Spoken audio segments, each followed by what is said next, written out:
Hello students, today I am going to start with a new chapter of economics, that is banking. तो basically bank क्या होता है आपके accordingly? What is a bank? Bank is a place where people save their money and those who need the money they can go and take the loans or take as an advance from the banks by lending their securities, by giving their securities. तो basically हमारे लिए bank का जो meaning है वो simple यही है कि bank is a particular place जहां पे producers, households, government also and NRIs also save their money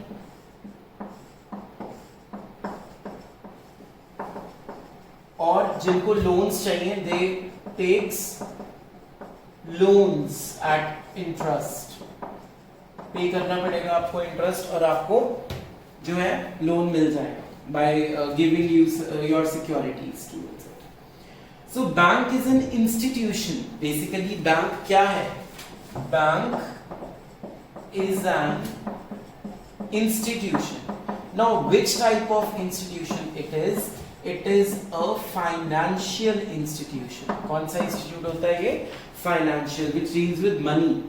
Who receives our deposits? जो हमारे deposits को receive करे. And lend loans. और loans की फॉर्म में उन लोगों को पैसा दे जिन लोगों को loans की सबसे ज्यादा जरूरत है. तो बैंक जो है वो बेसिकली क्रेडिट में डील करता है, उधार पे, है ना. जब वो लोन देगा तो वो उसके अपने प्रिंसिपल अमाउंट्स और इंटरेस्ट अमाउंट्स रिसीव करता जाएगा. तो जो हमारा जितनी भी इकोनॉमी है वो किस पे डील करती है? बैंकिंग पे. The full economy, the whole economy deals on which main central platform, that is only banking sector. So banking sector plays a very important role. How it plays an important role, why it plays an important role, we'll discuss all this in this chapter itself. ठीक है. तो बच्चों जो banking का हमारा एक act आया था, बैंकिंग रेगुलेशन एक्ट. कौन सा एक्ट आया था? बैंकिंग रेगुलेशन एक्ट, जो पूरे बैंक्स को रेगुलेट करता है, वो आया था इन द ईयर 1949 में. कब आया था? 1949 में. और जो मेन फीचर्स हैं हमारे बैंक्स के वही है कि एक तो एक्सेप्ट करता है वो डिपॉजिट्स को, जो हमारे पास पैसे पड़े होते हैं आप अपने बैंक में जमा करा देते हो, और दूसरा वो मनी जो है वो लेंड करता है और लोगों को जिनको उनकी जरूरत है, एंड वो उसमें से प्रॉफिट्स भी कमाता है. अब जो बैंक होते हैं वो दो तरह के होते हैं बेसिकली. जो सबसे एपेक्स बैंक है, जो सबसे हाईएस्ट लेवल पे है, that is RBI, Reserve Bank of India. इसको हम बोलते हैं सेंट्रल बैंक. इसके अंडर आता है कॉमर्शियल बैंक.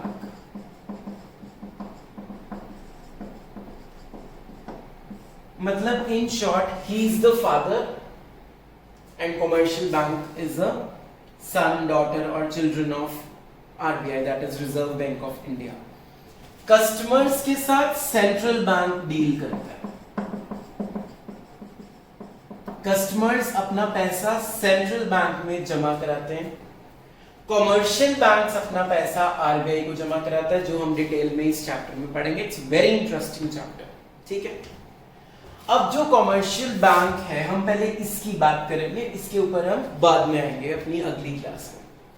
तो जो कॉमर्शियल बैंक है, जैसे कि Punjab national bank, state bank of India, HDFC जो हाल ही में चाइना ने टेक ओवर कर लिया है, एटसेट्रा एटसेट्रा, ये सारे कौन से बैंक्स हैं? Commercial banks. कौन से बैंक्स हैं?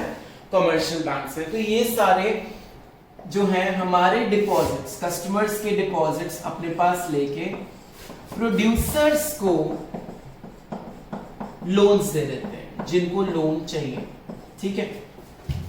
अब जो लोन देते हैं वो सिर्फ प्रोड्यूसर्स को नहीं देते हैं, वो हाउस होल्ड्स को भी लोन देते हैं, वो एग्रीकल्चरल सेक्टर को भी लोन देते हैं, वो एजुकेशन के लिए भी लोन देते हैं, वो मैरिज के लिए भी लोन देते हैं, मतलब बस लोन देना ही उनका मेन काम है, क्योंकि यहीं से उनको मेन प्रॉफिट होना है in the form of interest. Bank की मेन इनकम्स क्या है? सबसे मेन इनकम क्या है? इंटरेस्ट अर्न करना उसकी मेन इनकम होती है। तो जो कॉमर्शियल बैंक होता है ना, वो प्रॉफिट मोटिव के साथ होता है। उसका मेन मोटिव क्या है कि मैंने प्रॉफिट कमाना है। क्या कमाना है? प्रॉफिट कमाना है। इंटरेस्ट के जरिए कमाए, आपका पैसा कहीं इन्वेस्ट कर दे, उसके ऊपर उसको क्या मिलेगा? डिविडेंड मिलेगा, इंटरेस्ट मिलेगा, बहुत सारी चीजों में इन्वेस्ट करेगा। वो भी हम चीजें इसी चैप्टर में पढ़ने वाले हैं।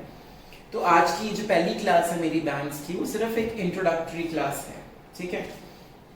तो अगर मैं बात करूं कि मेन जो मीनिंग है कॉमर्शियल बैंक्स का, वो क्या है? These are the institutes that accept deposits from the public. मतलब मेन इसका मोटिव क्या है?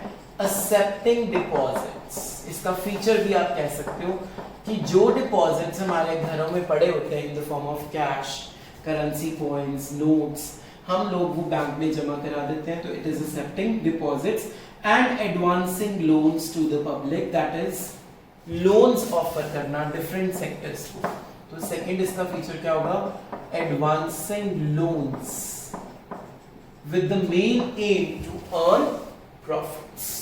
और आपको एक और बड़ी इंपॉर्टेंट चीज बताता हूं मैं, बड़ी इंटरेस्टिंग चीज है जिसके बारे में आपको शायद ना बताओ, अदर देन दोज जिन्होंने स्कूल में पढ़ लिया ये चैप्टर। जो कॉमर्शियल बैंक्स हैं वो मनी को क्रिएट भी करते हैं इकोनॉमी में, मनी को बढ़ाते हैं इकोनॉमी में। मतलब अगर आप उनको 100 रुपीज दे रहे हो ना, वो उसको 1000 बना लेंगे। अब वो कैसे बनाएंगे वो हम डिटेल में पढ़ेंगे इस चैप्टर के एंड में। तो ये रहा मेरा एक सस्पेंस वाला टॉपिक जो हम एंड में खोलेंगे, how many is created by the commercial banks, ठीक है। तो अगर मैं बात करूं फंक्शंस ऑफ कॉमर्शियल बैंक्स की, तो दो तरह के फंक्शंस होते हैं, प्राइमरी और एक सेकेंडरी, ठीक है। प्राइमरी फंक्शन मैंने आपको बता दिए, वो दो ही हैं, that is accepting deposits and advancing loans, ठीक है जी। तो अगर मैं बात करूं फंक्शंस ऑफ कॉमर्शियल बैंक,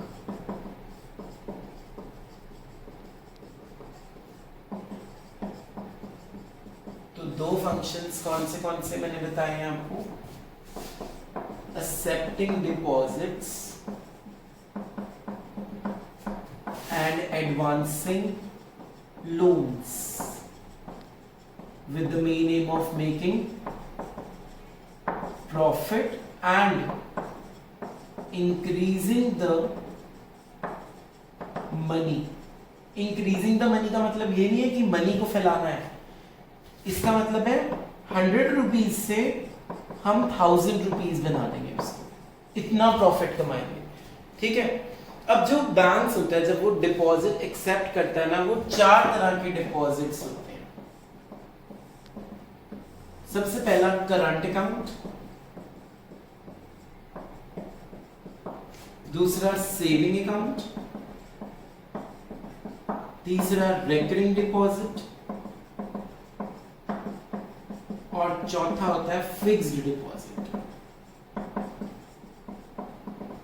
तो 4 तरह के मेन डिपॉजिट्स हैं आपके सिलेबस में।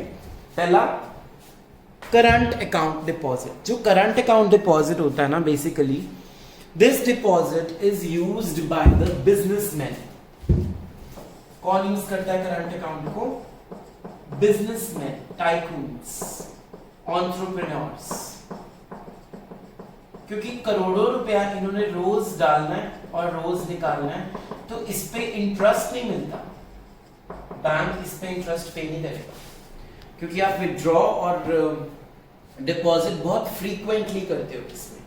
सेविंग अकाउंट जिसमें आपका पेरेंट्स का चलता है सारा, पैसे को सेव करते हैं हम अपना, इसमें हम जब भी चाहें विड्रॉ नहीं कर सकते, जब भी चाहें जमा नहीं करा सकते, तो लिमिट होती है उसके लिए, और इसके ऊपर इंटरेस्ट भी मिलता है, ठीक है। रेकरिंग डिपॉजिट होता है कि फिक्स्ड अमाउंट आपने हर वीक,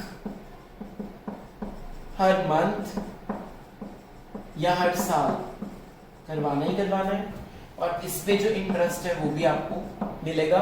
और ये भी हम लोग करते हैं, लेकिन इससे इंटरेस्ट रेकरिंग में ज्यादा होता है।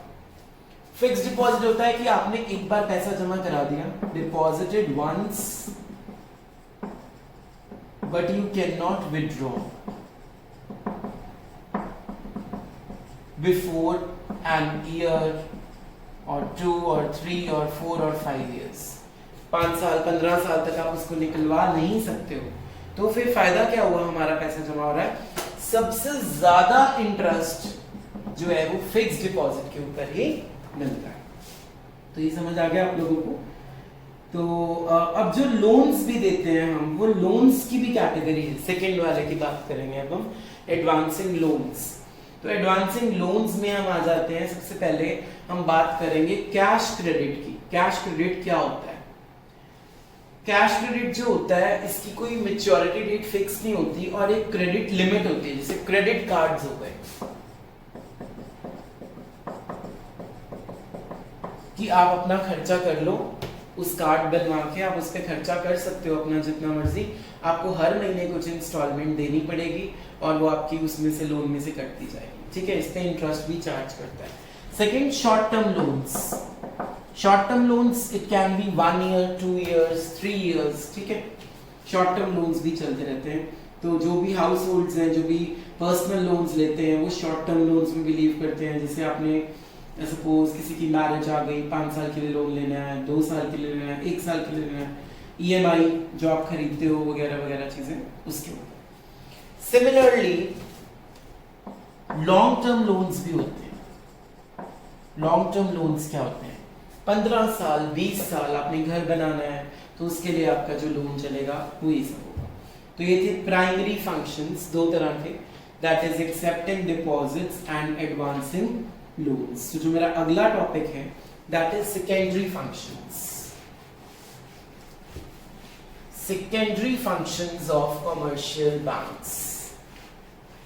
अब जो सेकेंडरी फंक्शंस हैं, हमें इस बारे में कोई नॉलेज नहीं है, अब तक हमने नहीं पढ़ा कहीं पे। प्राइमरी फंक्शंस फिर भी हमने पढ़े होते हैं और हमें पता होता है कि क्या होते हैं। सेकेंडरी फंक्शंस में सबसे पहला जो +1 में आपने एक टॉपिक पढ़ा था, ओवरड्राफ्ट फैसिलिटी। अब ओवरड्राफ्ट फैसिलिटी कॉमर्स वाले बच्चों को तो इजीली पता है। अब जो आर्ट्स वाले ये वीडियो देख रहे हैं उन लोगों के लिए मैं एक बार बता देता हूँ। जैसे मान लो हमारा प्रिंस है,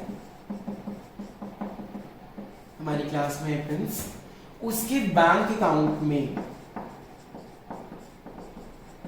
पड़े 20,000 rupees.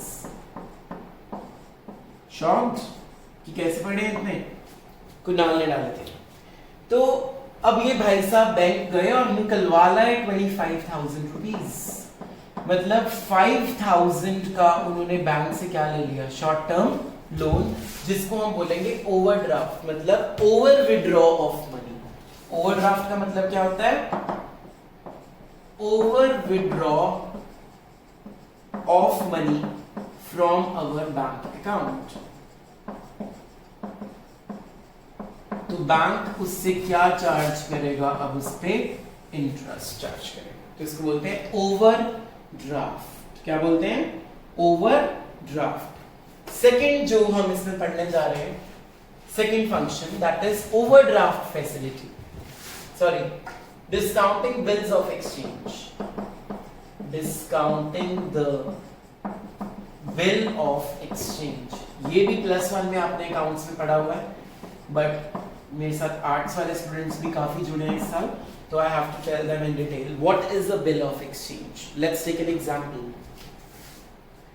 There is one seller, Kunal, and the second buyer is a Prince. Now what happens?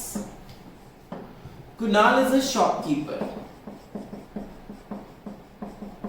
and Prince is a buyer. Prince Kunal की शॉप पे जाता है और 20,000 के फ्लावर्स खरीद लेता है। और खरीदने के बाद प्रिंस उसको कहता है भाई मेरे पास पैसे नहीं है। तो कुणाल कहता है कोई बात नहीं, तू मेरे से गुड्स ले जा अपने पास, मुझे पैसे 3 महीने बाद दे दियो। मतलब 3 months के बाद प्रिंस पेमेंट करेगा। 3 मंथ्स के बाद प्रिंस पेमेंट करेगा कुणाल को। तो कुणाल ने एक बिल बनाया जिसका नाम रख दिया बिल ऑफ एक्सचेंज। उस पे उसने लिख दिया कि प्रिंस ने मुझे 20,000 देने हैं ऑन आफ्टर 3 मंथ्स, और डेट लिख के नीचे अपने साइन कर दिए। ठीक है, कर दिए साइन। अब इन द मीनवाइल 1 महीने बाद ही कुणाल को पैसे चाहिए। आफ्टर 1 मंथ कुणाल को नीड पड़ गई पैसे की। अब वो क्या करे? अब वो प्रिंस को ये नहीं कह सकता give me my money, because एक एग्रीमेंट कर लिया है कि 3 महीने तक मैं पैसे नहीं मांगूंगा। तो अब कुणाल क्या करेगा? वो बिल लेके बैंक के पास चला जाएगा। बैंक उसको प्रिंस के बिहाफ पे, ऑन बिहाफ ऑफ प्रिंस, पैसे कुणाल को दे देगा और कुछ अमाउंट काट लेगा एज एन इंटरेस्ट। सपोज उसने 19,500 दे दिए 20,000 की जगह। कुणाल का काम हो गया, उसको पैसे मिल गए, थोड़ा सा लॉस हो गया उसको। अब बैंक पैसे 3 महीने बाद किससे जाके लेगा? प्रिंस से। तो इसको बोलते हैं discounting the bill of exchange. इसमें 2 पार्टीज होंगी, एक पार्टी बिल बनाएगी दूसरी पार्टी पे, और अगर उसको पैसे की जरूरत पहले पड़ गई उसके एग्रीमेंट से, तो वो बंदा बैंक के पास जाके अपने पैसे ले सकता है, और बैंक बाद में उस बंदे से पैसे ले लेगा जिस बंदे ने बिल की पेमेंट करनी थी। क्लियर? आगे चलें? ओके। तो अब तक पढ़ा हमने सेकेंडरी फंक्शन में पहला ओवरड्राफ्ट, सेकंड पढ़ा discounting the bill of exchange. Third में आते हैं। थर्ड फंक्शन क्या होता है कमर्शियल बैंक्स का, जिससे हमारा जीडीपी बहुत ज्यादा अफेक्ट होता है। Third function of commercial bank is investment of funds. Investment of funds. बच्चों तुमने एनएसएस का नाम सुना होगा, एनसीसी का भी नाम सुना होगा, एनएससी का भी नाम सुना होगा। ठीक है, ये क्या होते हैं? ये डिबेंचर्स और बॉन्ड्स होते हैं जो गवर्नमेंट इशू करती है। एनएससी 8, ठीक है, इसको हम बाद में पढ़ेंगे। वैसे एनएससी का जो मेन फुल फॉर्म है वो है national saving certificate. NSC, national saving certificates. It's just like shares और डिबेंचर्स। अब इसके बारे में आर्ट्स वाले बच्चे खुद पता करें what is share and what is debenture, और ये सारा कुछ भी इससे ही रिलेटेड होता है, लेकिन इनडायरेक्टली वो मैं आगे बताऊंगा आपको। तो बेसिकली जो एनएससी सर्टिफिकेट्स होते हैं, national saving certificate, corporate corps जो होती है हमारी, और अदर अप्रूव्ड सिक्योरिटीज हो गई, लाइक तुम लोगों ने एक ऐड भी देखी होगी UTI, unit trust of India, ठीक है, और एक म्यूचुअल फंड्स की भी ऐड आती है, एमएफ म्यूचुअल फंड्स, जिसमें वो फटाफट से बोलता है mutual funds are subjected to market risk. तो वो सारा कुछ भी इन्वेस्टमेंट के अंडर आ जाता है। जो बैंक्स हमारा पैसा होता है वो वेरियस सिक्योरिटीज में इन्वेस्ट कर देता है, सारा पैसा अपने पास नहीं रखता, वो इन्वेस्ट करता है, तो उस पे उसको क्या मिलता है? डिविडेंड या इंटरेस्ट भी बोल सकते हो आप इसको। डिविडेंड का सिंपल मीनिंग होता है प्रॉफिट अर्न करना। तो this is also one of the important function of commercial banks, ठीक है। अब हम बात करते हैं फोर्थ टाइप ऑफ फंक्शन की। फोर्थ टाइप ऑफ जो फंक्शन होता है वो बड़ा ही आसान है, और तुम लोगों को, तुम डेली लाइफ में यूज भी करते हो, लेकिन तुमने कभी सोचा ही नहीं होगा कि ये भी एक फंक्शन है कमर्शियल बैंक का। इसकी हेडिंग होती है एजेंसी फंक्शंस। कई बार देखा तुम पेटीएम से बिल पे कर देते हो अपना, तुम गूगल पे से बिल पे कर देते हो अपना, तुम मनी ट्रांसफर कर देते हो, तुम इंटर बैंकिंग ट्रांसफर्स कर लेते हो। वो सारे कौन से फंक्शंस हैं उसके? Agency functions. तो मतलब transfer of funds, collection of funds. कई बार तुम्हारी LIC जो होती है, प्रीमियम्स जो होते हैं, वो बैंक पे कर देता है तुम्हारे बिहाफ पे, ऑन बिहाफ ऑफ कस्टमर्स। तुम अगर उनको बोलोगे ना इलेक्ट्रिसिटी का बिल पे कर दो हमारा, तो वो इलेक्ट्रिसिटी का बिल, वाटर का बिल, ये सारा कुछ तुम्हारे भी आप पे अपने आप पे करता जाएगा, लेकिन आपसे थोड़ा बहुत अमाउंट चार्ज कर लेगा, ठीक है।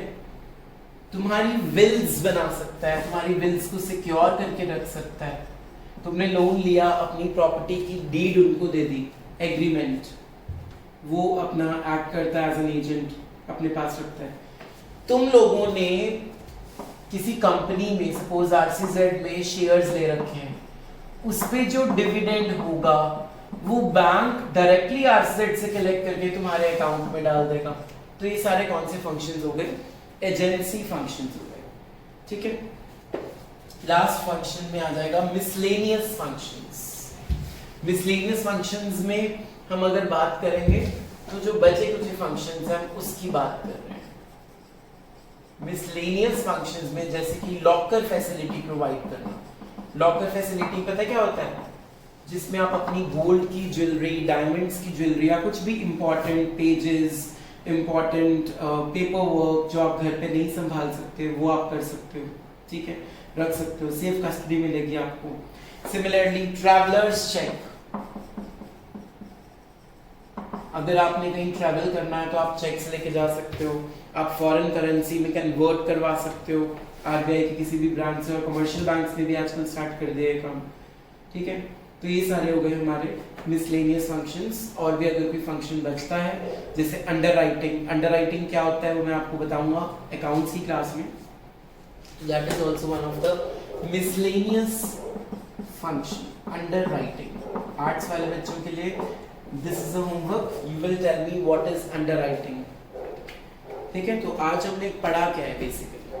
आज हमने पढ़ा है बच्चों कि बैंक्स कितनी टाइप्स के हैं। दो तरह के बैंक होते हैं, एक सेंट्रल बैंक और एक कमर्शियल बैंक। उसमें से हमने पढ़ा कमर्शियल बैंक्स, उनके क्या क्या फंक्शंस हैं, वो कैसे डील करते हैं और कैसे वो मनी को आगे लाते हैं इकोनॉमी में in the form of loans with the main M of making profits. और उनके फंक्शंस हमने पढ़े।